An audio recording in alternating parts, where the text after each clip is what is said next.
नमस्कार प्यारे बच्चों, मैं साइकोलॉजी बाय आर के सर के यूट्यूब चैनल पर स्वागत करता हूं। हम लोग पढ़ रहे थे अधिगम के सिद्धांत पढ़े। आज हम लोग पढ़ेंगे कि अधिगम क्या है।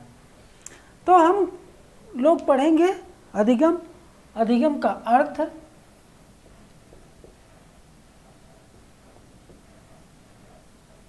अधिगम। हम लोग सबसे पहले इसको अधिगम को पढ़ेंगे।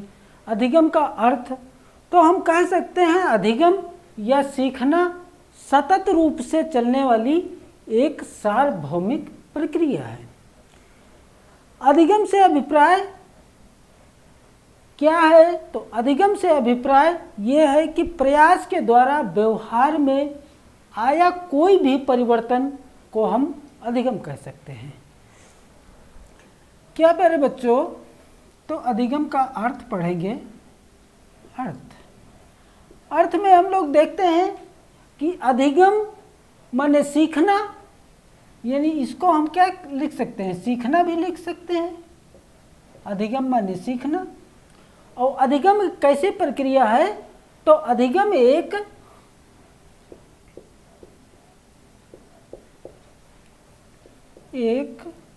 सतत रूप से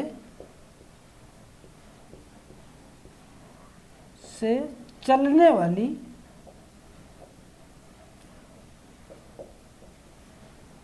सार्वभौमिक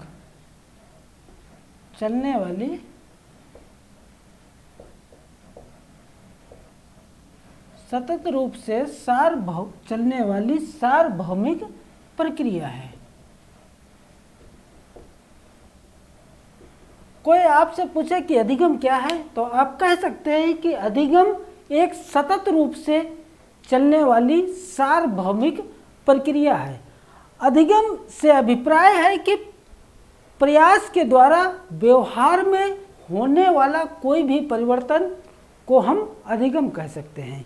यानी अधिगम के द्वारा जो परिवर्तन होता है उसे हम अधिगम कहते हैं।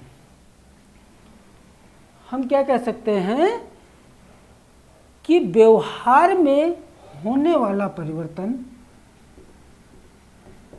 व्यवहार में होने वाला परिवर्तन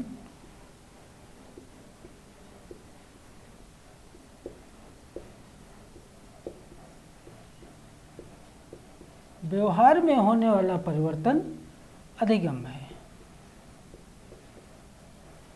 आपने दो बातें यहाँ सीखी कि अधिगम जो है ये कैसी प्रक्रिया है? सतत रूप से चलने वाली सार्वभौमिक प्रक्रिया है।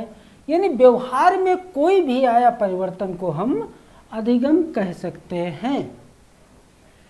हम आपको एक उदाहरण देते हैं। जैसे एक छोटा बच्चा है, तो वो अपनी जिज्ञासा के कारण, लालसा के कारण, खेलने के कारण एक लाल मिर्च पड़ी होती है और उसको वो मुंह में दबा लेता है।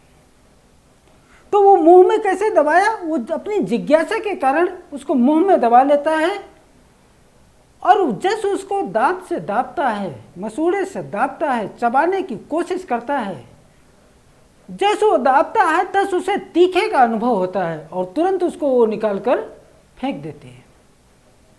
उस मिर्च को तुरंत बालक ने निकाल करके फेंक दिया, क्योंकि उसने सीखा कि अधिगम जो है, यानी सीखना क्या है? उसने सीखा कि लाल मिर्च कड़वी होती है। हम ये कह सकते हैं कि अधिगम एक व्यापक शब्द है। अधिगम कैसा शब्द है? व्यापक शब्द है। लेकिन अधिगम के द्वारा व्यवहार में होने वाले परिवर्तन को हम अधिगम तो कहते हैं, परंतु सभी प्रकार के व्यवहार में होने वाले परिवर्तन को हम अधिगम नहीं भी कहते हैं। जैसे छींक आना, कोई बालक या व्यक्ति मानसिक बीमारी के कारण होता है, या थकान के कारण कोई परिवर्तन होता है, या कहीं चोट लग जाने के कारण कोई परिवर्तन होता है, उसे हम अधिगम नहीं कहते हैं। उसे हम मनोविज्ञान की भाषा में या हम मनोविज्ञान में उसे सहज क्रिया कहते हैं। क्या कहते हैं प्यारे बच्चों? तो उसे हम सहज क्रिया कहते हैं। अब ये अधिगम की प्रक्रिया किस प्रकार चलती है उसको हम देखते हैं।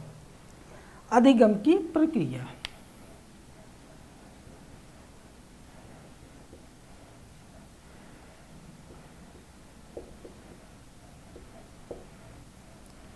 अधिगम की प्रक्रिया। अब अधिगम की प्रक्रिया हम पहला इसमें पॉइंट पढ़ेंगे कि अधिगम जो है ये जीवन पर्यंत चलने वाली प्रक्रिया है।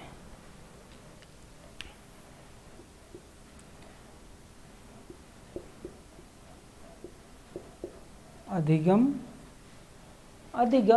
जीवन पर्यंत चलने वाली प्रक्रिया है।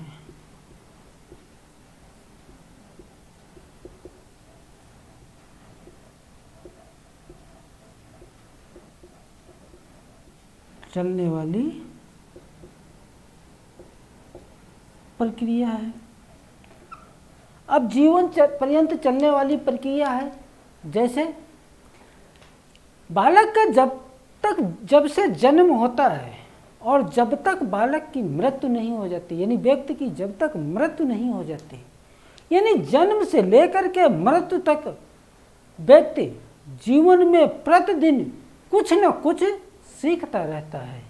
इसलिए हम कह सकते हैं कि अधिगम जो है ये जीवन पर्यंत चलने वाली प्रक्रिया है। दूसरा पॉइंट देखते हैं। दूसरा पॉइंट ये है कि अधिगम जो है ये सार्वभौमिक प्रक्रिया है।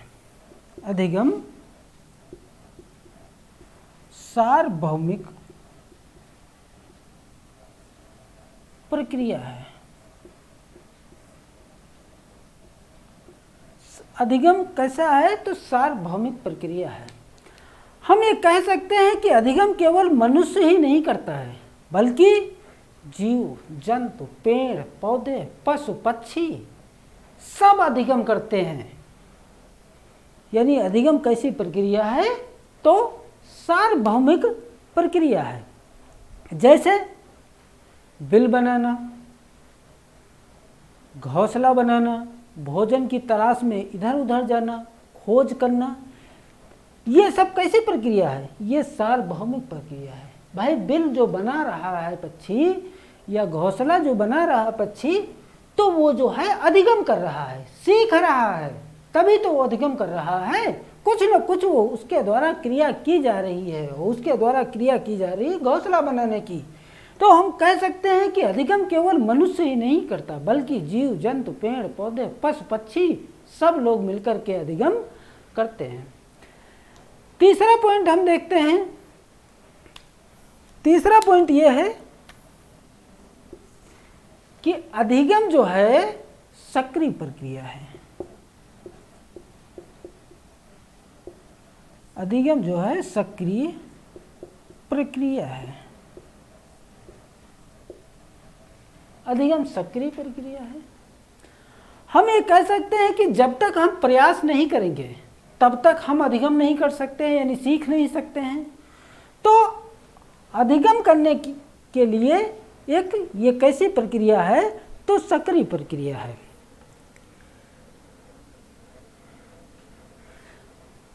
ऐसा कभी नहीं आप लोगों ने नहीं देखा होगा कि हम सोते रहें और अधिगम हो जाएगा, तो ऐसा संभव नहीं है। तो अधिगम कैसी प्रक्रिया है? सक्रिय प्रक्रिया है। यानी उसके लिए हमको जो है सक्रिय रहना पड़ेगा, प्रयासरत रहना पड़ेगा। अधिगम कैसी प्रक्रिया है? तो प्यारे बच्चों सक्रिय प्रक्रिया है। जैसे साइकिल चलाना, कंप्यूटर चलाना, वाद्य यंत्र बजाना, पढ़ना, लिखना, ये कैसी प्रक्रिया है? तो अधिगम ये सक्रिय प्रक्रिया है। अगला पॉइंट ये हम देखते हैं कि अधिगम में कौन सी प्रक्रिया है? तो हम ये कह सकते हैं कि अधिगम बौद्धिक प्रक्रिया है। बौद्धिक प्रक्रिया है। यानी अधिगम कैसी प्रक्रिया है? तो अधिगम बौद्धिक प्रक्रिया है। यानी जब तक हम अधिगम में बुद्धि या ज्ञान का प्रयोग नहीं करेंगे तब तक भी हम अधिगम नहीं कर सकते हैं या कोई चीज़ हम नहीं सीख सकते हैं। जैसे मुझे वर्णमाला सीखना है तो वर्णमाला सीखने के लिए मुझे जो है बुद्धि और ज्ञान का भी जो है प्रयोग करना पड़ेगा, तब हम लोग जो है वर्णमाला सीख पाएंगे। तो हम कह सकते हैं कि अधिगम जो है ये कैसी प्रक्रिया है, तो अधिगम जो है ये बौद्धिक प्रक्रिया है। अधिगम कैसी प्रक्रिया है, तो अधिगम बौद्धिक प्रक्रिया है। अगला पॉइंट इसमें हम देखते हैं कि अधिगम जो है कैसी प्रक्रिया है, तो अधिगम लक्ष्योन्मुखी प्रक्रिया है।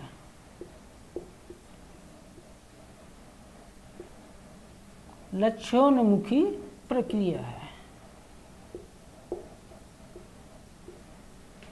यानी अधिगम कैसी प्रक्रिया है, लक्ष्योन्मुखी प्रक्रिया है। यानी बिना किसी लक्ष्य के भी हम अधिगम नहीं कर सकते हैं। यानी अधिगम करने के लिए कोई ना कोई लक्ष्य हो, जब तक लक्ष्य नहीं होगा तब तक हम अधिगम नहीं कर सकते हैं। जैसे मेरा लक्ष्य है सीटेट एग्ज़ाम पास करना, तभी तो हम जो है बाल विकास को पढ़ रहे हैं, गणित को पढ़ रहे हैं, विज्ञान को पढ़ रहे हैं। इसीलिए तो पढ़ रहे हैं क्योंकि मेरा लक्ष्य क्या है, सीटेट एग्ज़ाम पास करना, टीटी एग्ज़ाम पास करना। तो हम कह सकते हैं कि अधिगम लक्ष्योन्मुखी प्रक्रिया है। यानी जब तक कोई लक्ष्य नहीं होता तब तक भी हम अधिगम नहीं करते हैं। जैसे हम लोग जो है साइकिल चलाना सीख रहे हैं, तो साइकिल चलाना हम लोग इसीलिए सीख रहे हैं क्योंकि जो है हम घर से विद्यालय जल्दी पहुंच जाएंगे, या घर से जो है हम बाजार जल्दी पहुंच जाएंगे, इसीलिए तो हम अधिगम कर रहे हैं। यानी अधिगम कैसी है प्रक्रिया, तो लक्ष्योन्मुखी प्रक्रिया है। अगला पॉइंट है कि अधिगम जो है, अधिगम में कभी कभी ना सीखना भी सीखना होता है। अधिगम में कभी कभी ना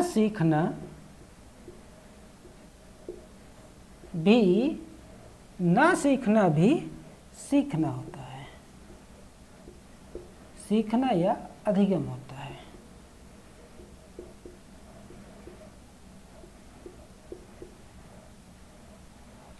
जैसे ना सीखना भी सीखना होता है। आपका प्रश्न है कैसे, तो हम आपको बता रहे हैं। कोई बालक है, वो चोरी करना नहीं सीखता, झूठ बोलना नहीं सीखता, एक दूसरे की शिकायत करना नहीं सीखता, तो हम क्या मोहल्ले वाले लोग भी ये कहने लगते हैं कि देखो रमेश का लड़का जो था उसने अच्छी आदतें सीख ली हैं। यानी उसने सीखा नहीं है, उसने तब भी मोहल्ले वालों ने कहा कि उसने अच्छी आदतें सीख ली, यानी उसने चोरी करना नहीं सीखा, झूठ बोलना नहीं सीखा। तो हम कह सकते हैं कि अधिगम जो है में कभी कभी न सीखना भी सीखना होता है। या दूसरा उदाहरण देते हैं। जैसे आप अपने ऑफिस से घर के लिए निकले, ऑफिस से जब घर के लिए निकले तो आपका मन हुआ कि चलो आज रास्ते में हम शराब पीएंगे। आपने देखा होगा कि सब जगह लिखा होगा कि जो है मादक पदार्थों का सेवन करना या शराब पीना स्वास्थ्य के लिए हानिकारक होता है। आपका मन हुआ कि हम शराब पिए और आप ऑफिस से निकल लिए घर के लिए। अब आपको शराब कहाँ पीना है, रास्ते में। लेकिन जो है शराब पीने से पहले देखा कि एक व्यक्ति जो है शराब पी करके नाली में जो है लौट रहा था। आपने उसको देखा कि ये शराब पिए है तो नाली में लौट रहा है। फिर आपका मन बदल गया, आपने कहा कि अब शराब हम नहीं पिएंगे, अभी ये लौट रहा है नाली में, थोड़ी देर बाद हम नाली में लौटने लगेंगे। यानी उसने सीखा नहीं, शराब पिया नहीं, लेकिन फिर भी सीख लिया। उसने नाली में लोटा नहीं, लेकिन दूसरे को लोटे हुए देख करके उसने सीख लिया। तो हम कह सकते हैं कि कभी कभी ना सीखना भी सीखना होता है। अगला पॉइंट यह है कि अधिगम से वातावरण में अनुकूलन होता है। यानी अगला पॉइंट है कि अधिगम से, ये 5 नंबर का, सॉरी, अधिगम से वातावरण में अनुकूलन होता है।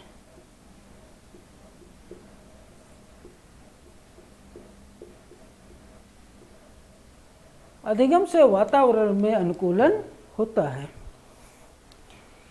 यानी हम कह सकते हैं कि जब तक हम किसी वातावरण के बारे में जानेंगे नहीं, देखेंगे नहीं, तब तक हम उस वातावरण के बारे में सही सही नहीं बता सकते हैं।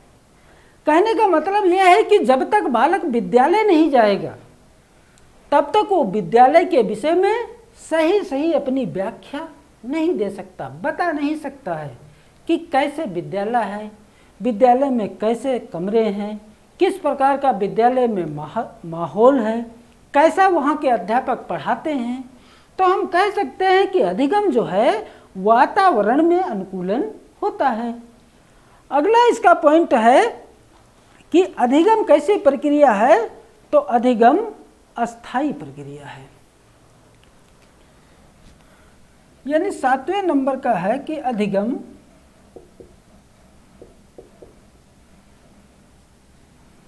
अस्थायी प्रक्रिया है।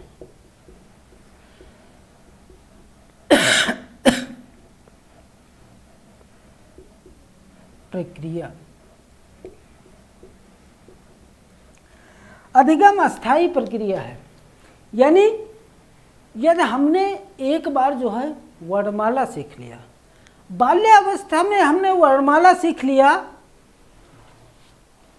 और उसके बाद में क्या किशोरावस्था में वर्णमाला फिर से सीखना पड़ेगा? आप बताइए।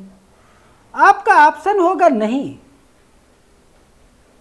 क्योंकि वर्णमाला जब हमने सीख लिया तो एक बार सीख लिया, वो कैसी हो गई? तो अस्थायी प्रक्रिया हो गई। अधिगम कैसी प्रक्रिया है? तो अधिगम अस्थायी प्रक्रिया है। जैसे वर्णमाला सीख लिया बाल्यावस्था में, तो किशोरावस्था में आपको सीखने की ज़रूरत नहीं पड़ेगी। परंतु कभी कभी इस अधिगम में परिवर्तन किया जाता है। जैसे हमने जो चीज़ें शुरू में नहीं सीखी थी, उन चीज़ों को इसमें जोड़ दिया जाता है, ऐड किया जाता है। तो हम कह सकते हैं कि कभी कभी इस अधिगम में परिवर्तन किया जाता है। अगला पॉइंट यह है कि अधिगम के लिए प्रेरणा होनी चाहिए।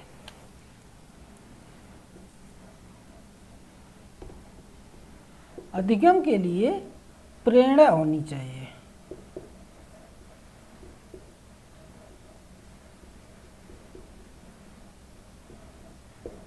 अधिगम के लिए प्रेरणा होनी चाहिए।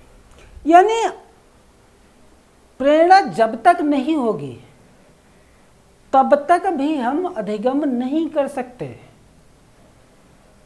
वो प्रेरणा चाहे सकारात्मक हो, चाहे नकारात्मक हो, चाहे आंतरिक हो, चाहे बाह्य हो, यानी अधिगम के लिए प्रेरणा जरूर होगी। जब तक प्रेरणा नहीं होगी तब तक हम अधिगम नहीं कर पाएंगे। अगला पॉइंट यह है कि अधिगम के लिए इच्छा शक्ति भी होनी चाहिए। अधिगम के लिए इच्छा शक्ति होनी चाहिए।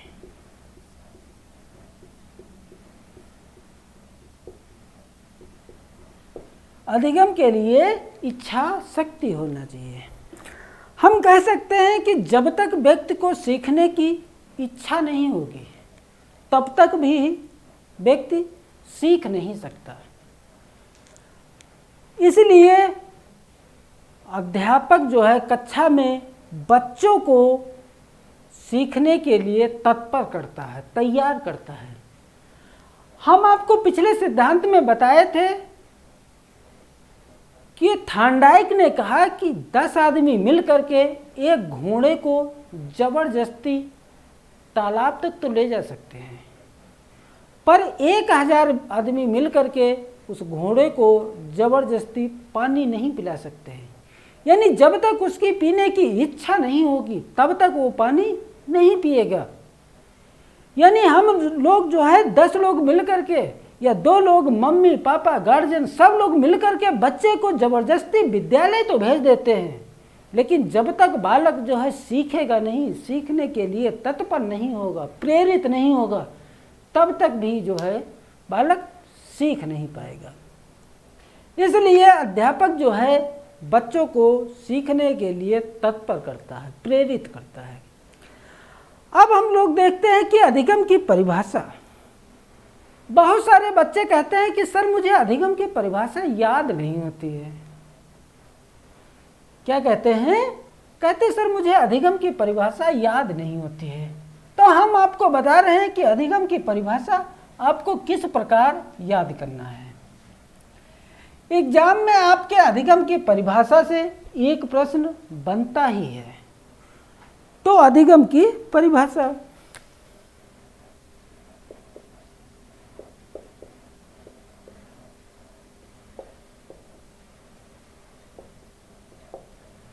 अधिगम की परिभाषा, पहली परिभाषा है वो किसकी है? गेट्स की है। पहली परिभाषा गेट्स की है। गेट्स ने क्या कहा? तो गेट्स ने कहा कि अनुभव एवं प्रशिक्षण के द्वारा व्यवहार में आया परिवर्तन अधिगम है। अनुभव एवं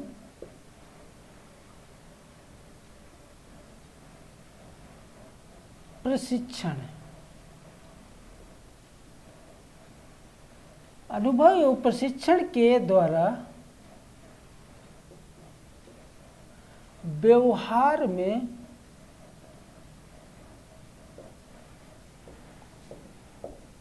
आया परिवर्तन अधिगम है। अधिगम है। अनुभव एवं प्रशिक्षण के द्वारा व्यवहार में आया परिवर्तन अधिगम है। अगली परिभाषा है वुडवर्ड की। वुडवर्ड ने कहा नवीन ज्ञान एवं नवीन प्रतिक्रियाओं, नवीन ज्ञान एवं नवीन प्रतिक्रियाओं का अर्जन अधिगम है। नवीन ज्ञान एवं नवीन प्रतिक्रियाओं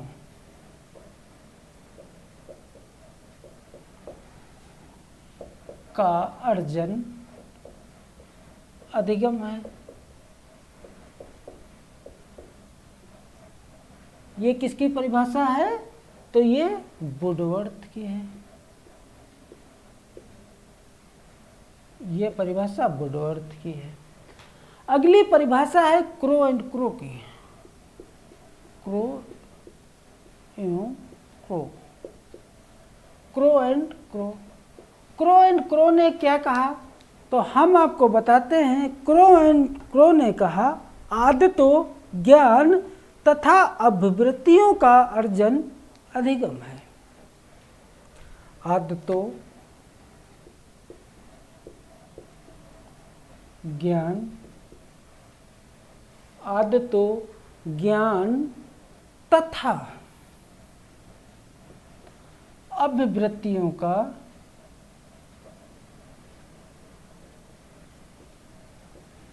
अर्जन अधिगम है। अधिगम है। अगली परिभाषा है स्किनर की।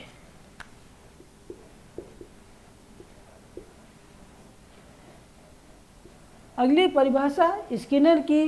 तो स्किनर ने कहा कि व्यवहार में उत्तरोत्तर की प्रक्रिया अधिगम है। व्यवहार में उत्तरोत्तर की प्रक्रिया अधिगम है।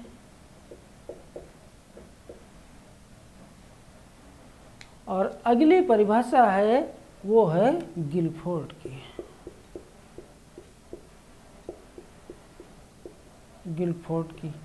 और गिलफोर्ड ने क्या कहा, तो इसको हम बताते हैं कि गिलफोर्ड ने कहा कि व्यवहार के कारण व्यवहार में आया कोई भी परिवर्तन अधिगम है। व्यवहार के कारण व्यवहार में आया कोई भी परिवर्तन अधिगम है। अधिगम है। अब हम आपको बताते हैं कि जो है बच्चे कह रहे थे सर मुझे याद नहीं होता, तो हम आपको जो है एक ट्रिक बताते हैं, इसके द्वारा आप जो है अधिगम की परिभाषा याद कर लेंगे।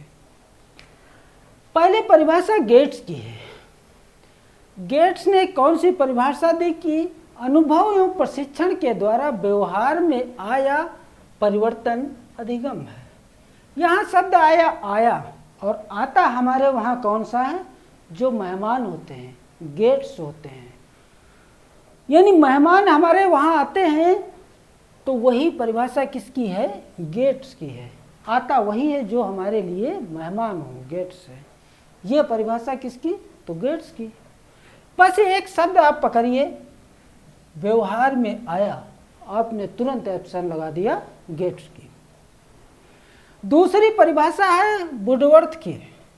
वुडवर्थ ने कहा कि नवीन ज्ञान एवं नवीन प्रतिक्रियाओं का अर्जन अधिगम है। अब वुडवर्थ माने, वुड माने क्या होता है, तो आप कहेंगे कि लकड़ी। आपने देखा कि लकड़ी के द्वारा हम नवीन नवीन आकृतियां, नई नई चीजें जो है प्राप्त कर लेते हैं, क्योंकि लकड़ी से हम बेड भी बनवा लेते हैं, मेज बनवा लेते हैं, चेयर बनवा लेते हैं। यानी क्या, नवीन प्रतिक्रियाएं, नवीन प्रतिक्रियाओं का अर्जन अधिगम है। नवीन ज्ञान एवं नवीन प्रतिक्रियाओं का अर्जन अधिगम है। तो ये किसकी है, वुडवर्थ की है, क्योंकि लकड़ी के द्वारा हमने नई नई सामान्य अर्जित कर ली। आपके घर में एक स्टोर रूम है, उसमें लकड़ी जो है वेस्टेज पड़ी है, लेकिन आपने कारपेंटर को दिखाया कि सर ये लकड़ी मेरे वहाँ वेस्टेज पड़ी है, इसका कुछ बन सकता है तो बना दीजिए। उसने कहा इसकी मेज बन सकती है, कुर्सी बन सकती है, छोटा स्टूल बन सकता है। तो नवीन नवीन जो है उसकी आकृति की जो है हम उससे सामान बनवा लेते हैं। आगे देखते हैं। आगे है परिभाषा क्रो एंड क्रो की। क्रो एंड क्रो ने कहा कि आदतों एवं ज्ञान तथा अभिवृत्तियों का अर्जन अधिगम है।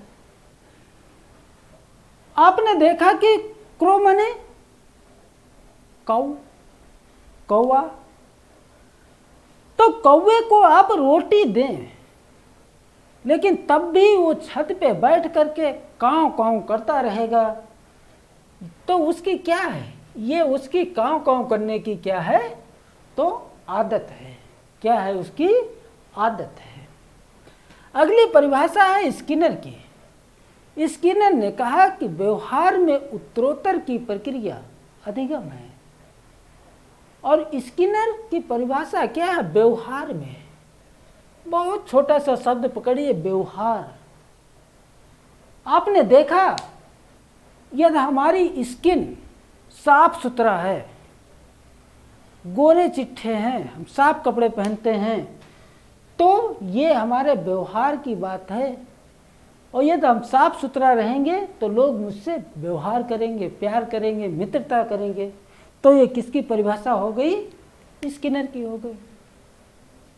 अगली परिभाषा है गिलफोर्ड की। गिलफोर्ड ने क्या कहा कि व्यवहार के कारण व्यवहार में आया कोई परिवर्तन। आप दो शब्द पकड़ लीजिए, एक ये व्यवहार, एक ये व्यवहार। यानी जब दो बार व्यवहार आ जाए तो किसकी परिभाषा हो गई? गिलफोर्ड की हो गई।